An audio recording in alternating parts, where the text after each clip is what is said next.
Hello everyone, welcome to Gulshan Academy. और आज इस वीडियो में हम डिस्कस करेंगे एक्सपेक्टेड क्वेश्चंस या एक्सपेक्टेड टॉपिक्स जहां से क्वेश्चन जो है एग्ज़ाम में पूछे जा सकते हैं। मैंने 22, 23 और 24 तारीख को जो एग्ज़ाम हुआ यूजीसी नेट का, उसके पेपर 1 से रिलेटेड सभी टॉपिक्स आपको करवाए। अब जो हम डिस्कस करेंगे वो करेंगे एक्सपेक्टेड, यानी कि यहाँ से क्वेश्चंस अभी तक नहीं पूछे गए हैं, तो यहाँ से पूछे जाने की जो आशा है वो सबसे अधिक है। ठीक है, तो वीडियोस को एंड तक देखें क्योंकि फिर जो है 1 तारीख से एग्ज़ाम शुरू है। ठीक है, तो इसलिए जो है ये काफ़ी हेल्पफुल रहेगा आपके आने वाले एग्ज़ाम्स के लिए। वीडियो पसंद आए तो लाइक ज़रूर करना, चैनल को सब्सक्राइब नहीं किया तो ज़रूर कर लें। और अगर आप हमारी पहले की वीडियोस को देखना चाहते हैं तो लिंक डिस्क्रिप्शन में है, क्लिक करके आप वहाँ पर हमारी सभी वीडियोज़ को देख पाएंगे। चलिए शुरू करते हैं। पहला आज का जो टॉपिक लिया है हमने वो लिया है अनुसंधान में नैतिकता। ठीक है, अनुसंधान में नैतिकता। तो अनुसंधान में नैतिकता की यानी कि इथिक्स इन रिसर्च, इसमें कई सारी जो है बातें आती हैं। जैसे कि अगर कोई व्यक्ति अनुसंधान कर रहा है, रिसर्च कर रहा है, तो उसे जो है क्या क्या कार्य करना चाहिए जो नैतिक रूप से सही हो। जैसे कि अगर वो अनुसंधान कर रहा है तो वो ईमानदारी पूर्वक जो है आंकड़ों को एकत्रित करे। ठीक है, वो किसी की कॉपी या पेस्ट वाला सिस्टम जो होता है, देखा होगा आप लोगों ने, कई लोग ऐसा करते भी हैं अपनी रिसर्च के दौरान, जो है किसी दूसरे का कंटेंट लेते हैं और वैसे का वैसा पेस्ट कर देते हैं, तो ऐसा ना करें।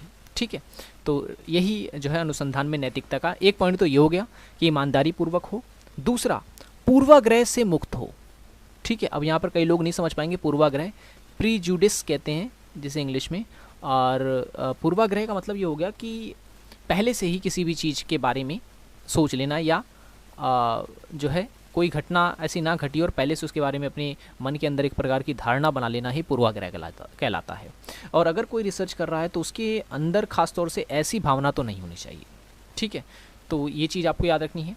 ठीक है, आप एक तो पूर्वाग्रह हो गया और कह सकते हो कि भ्रांत धारणा जो है वो इसी के अंतर आ जाएगा। ठीक है, और तीसरी जो बात याद रखनी होती है शोध में, वो ये कि जो अनुसंधान किया जा रहा है, जो प्रक्रिया अपनाई जा रही है, वो विश्वसनीय होनी चाहिए। ठीक है, विश्वसनीय होनी चाहिए और ज्ञान में वृद्धि में सहायक हो, या ज्ञान की वृद्धि में सहायक हो। ठीक है, और क्या क्या आ जाएंगे इसमें, और जो अनुसंधान किया जा रहा है वो ध्यान पूर्वक किया जाए। ठीक है, ये भी आ जाएगा इसमें, क्या हो, ध्यान पूर्वक हो।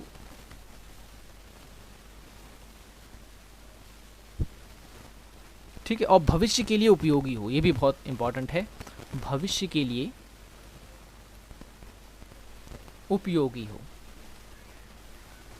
ठीक है, तो ये सारे पॉइंट्स जो हैं ये आ जाते हैं अनुसंधान की नैतिकता में। ठीक है, अनुसंधान की नैतिकता में। ठीक है, एक बार फिर से मैं पढ़ देता हूँ। ईमानदारी पूर्वक आंकड़ों का संग्रहण, और पूर्व धारणा या पूर्वाग्रह से मुक्ति, और विश्वसनीय होना चाहिए जो भी अनुसंधान किया जा रहा है, और ऐसा होना चाहिए जिससे कि ज्ञान में वृद्धि हो सके, और ध्यान पूर्वक किया जाए अपना अनुसंधान, और भविष्य के लिए उपयोगी हो।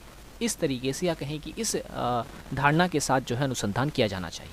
ये नैतिकता के अंतर्गत आ जाएगा सारा। ठीक है, नेक्स्ट क्वेश्चन आपसे पूछा जा सकता है अनुसंधान पेपर लेखन की प्रक्रिया से। ठीक है, अनुसंधान पेपर लेखन की प्रक्रिया से क्वेश्चन आपसे पूछ सकता है।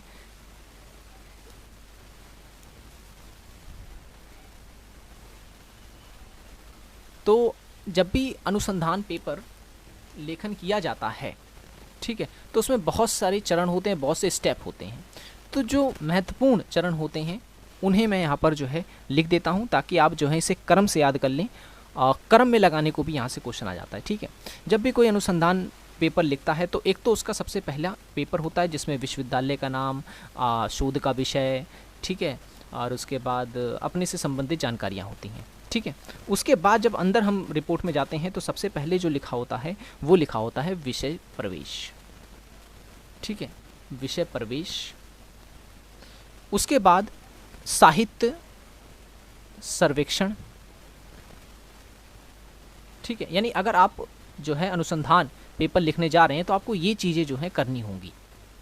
नेक्स्ट है उद्देश्य होना चाहिए एक निश्चित, मोटिव जिसे हम कहेंगे। परिकल्पनाएं होनी चाहिए यानी हाइपोथेसिस होना चाहिए, शोध डिजाइन होता है फिर, ठीक है, शोध डिजाइन। उसके बाद न्यायदर्श आ जाता है, जिसे प्रतिदर्श भी कहते हैं, सैम्पलिंग भी कहते हैं। उसके बाद जो न्यायदर्श है उसका विश्लेषण या कहें कि आंकड़ों का विश्लेषण हो, आंकड़ों का विश्लेषण, ठीक है। और फिर उसके बाद निष्कर्ष होता है, और फिर उसके बाद होता है इसमें संदर्भ सूची, संदर्भ सूची। तो ये चीज़ जो है एक अनुसंधान पेपर लेखन या कहीं के रिसर्च पेपर लिखने की प्रक्रिया में ये सारी चीज़ें जो होती हैं वो शामिल होती हैं, ठीक है। विषय प्रवेश, साहित्य सर्वेक्षण, उद्देश्य, परिकल्पना, शोध डिजाइन, न्यायदर्श, आंकड़ों का विश्लेषण, निष्कर्ष और संदर्भ सूची। हो सकता है इनमें से एक दो मिस हो गई हों, लेकिन आपको जो है क्रम में मैंने बताई हैं, ठीक है, ये आपको याद रखनी है। यहाँ से क्वेश्चन नहीं पूछा गया है, पहले एग्जाम में काफ़ी यहाँ से क्वेश्चन पूछे गए थे, हो सकता है आने वाले एग्जाम में यहाँ से क्वेश्चन बन जाए, ठीक है। तो आप स्क्रीनशॉट ले लें, मैं मिटा रहा हूँ इसको।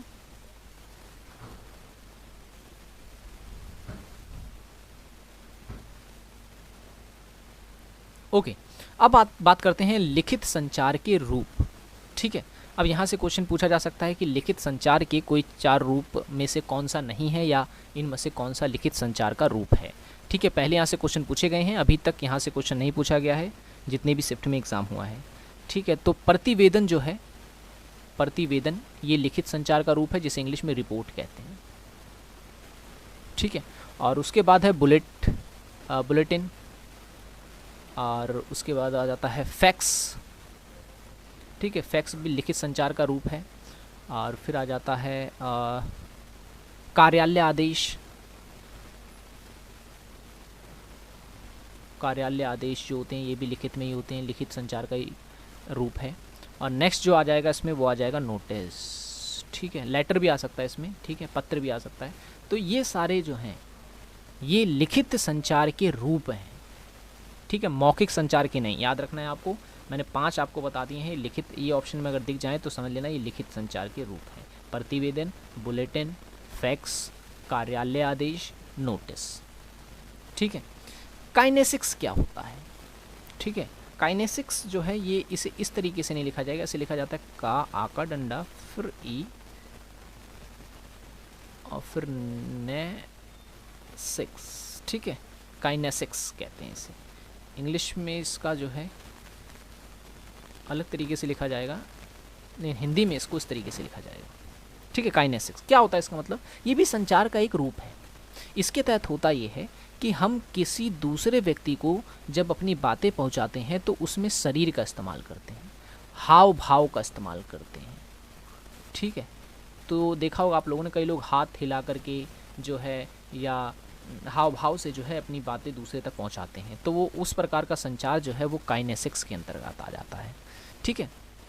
एक होता है इसी में ही एक और होता है प्रोक्सेमिक्स, प्रोक्सेमिक्स ये जो होता है प्रोक्सेमिक्स, ये एक प्रकार का ऐसा संचार होता है जैसे मान ले कि प्रधानमंत्री है, तो प्रधानमंत्री की कुर्सी को देख करके उसकी पावर का अनुमान हम लगाते हैं, ठीक है ना, प्रधानमंत्री की कुर्सी को देखकर हम उसकी पावर का अनुमान लगाते हैं।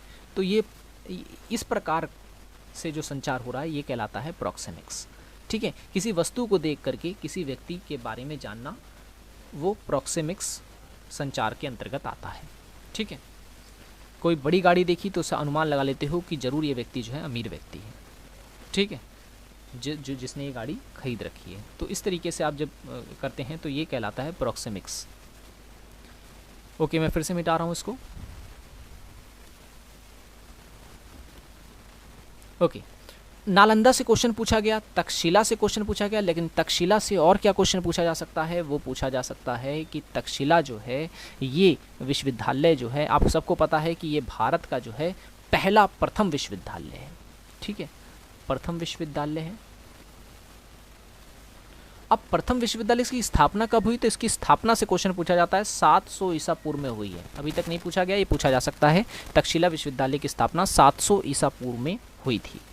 जबकि नालंदा की अगर हम बात करें, ठीक है, नालंदा विश्वविद्यालय की अगर हम बात करें तो इसकी स्थापना 4वीं शताब्दी में हुई थी, ठीक है, चौथी शताब्दी में जो है इसकी स्थापना हुई थी, नालंदा विश्वविद्यालय की। और क्या पूछा जा सकता है, और पूछा जा सकता है कि भारत में पहले उच्चतर शिक्षण संस्थान कौन सा खोला गया था, उच्चतर शिक्षण संस्थान कौन सा खोला गया था, तो वो खोला गया था हिंदू कॉलेज। हिंदू कॉलेज ये दिल्ली वाला नहीं है, ये है कलकत्ता वाला। कब खोला गया था, 1817 में, ठीक है 1817 में। यहाँ पर सबसे पहले उच्चतर शिक्षण जो है प्रारंभ किया गया था। अब बात करते हैं अनुमान की, ठीक है, अनुमान की हम बात करते हैं। अनुमान के प्रकार पूछ रहा है इसमें, ठीक है, अनुमान के प्रकार जो है इसमें पूछ रहा है। तो अनुमान का एक तो होता है स्वार्थ अनुमान, ठीक है। अब स्वार्थ अनुमान में क्या होता है, इसमें ये होता है कि जिसमें हम अपनी संशय को दूर करने के लिए जो है ज्ञान प्राप्त करते हैं, वो कहलाता है स्वार्थ अनुमान, ठीक है। दूसरा होता है परार्थ अनुमान। इसमें क्या होता है, इसमें ये होता है हम किसी दूसरे व्यक्ति की संशय को दूर करने के लिए जो है कार्य करते हैं या फिर ज्ञान प्राप्त करते हैं। तीसरा होता है पूर्वव्रत अनुमान। पूर्वव्रत अनुमान, इसमें क्या होता है, इसमें होता है कि प्रत्यक्ष कारण के आधार पर हम जो है अप्रत्यक्ष कार्य का अनुमान लगाते हैं। जैसे कि एक एग्जांपल भी देता हूँ इसका तुम्हें। जैसे कि हमने देखा कि काले बादल है, तो हम ये अनुमान लगा लेंगे कि भाई बारिश जो है वो होने वाली है, ठीक है। तो ये इस प्रकार का अनुमान कहलाएगा पूर्वव्रत अनुमान, ठीक है, पूर्वव्रत अनुमान, ठीक है। तो 3 अनुमान के प्रकार मैंने बता दिए, स्वार्थ अनुमान, परार्थ अनुमान और पूर्वव्रत अनुमान, ठीक है। फिर से मैं मिटा दे रहा हूं इसे। चर के प्रकार आपसे पूछ लेगा, वेरिएबल प्रकार नहीं, मापन पूछ लेगा, मेजरमेंट ऑफ वेरिएबल्स। तो 4 मापक हैं इसके, ठीक है। पहला है सांकेतिक मापन, ठीक है। दूसरा जो है वो है क्रम सूचक, और तीसरा है अंतराल सूचक, अंतराल मापक।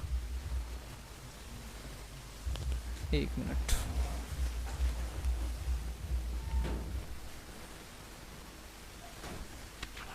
ठीक है। तो सांकेतिक मापक मैंने आपको बता दिया, और दूसरा जो है क्रम सूचक मापक, तीसरा जो है वो है अंतराल मापक, चौथा है अनुपात मापक। ये आप इसे लिख लें, ठीक है। पेन जो है काम नहीं कर रहा, इसलिए मैं लिख नहीं रहा हूँ इसको। गांधी और शिक्षा के ऊपर क्वेश्चन पूछा जा सकता है। गांधी ने किस प्रकार की शिक्षा की बात की है, तो गांधी बात करते हैं नई तालीम की। गांधी का मानना यह था कि शिक्षा ऐसी होनी चाहिए जो किताब के साथ साथ कुशलता से जुड़ी होनी चाहिए, यानी कि किताबी ज्ञान के साथ साथ उसे जो है कौशल का ज्ञान भी दिया जाए जो कि उसके जीवन में कार्य आ सके, ठीक है। तो इतना आपको याद रखना है। आई होप ये वीडियो आपको पसंद आया होगा। मिलेंगे अब नेक्स्ट वीडियो में। Thanks for watching this video.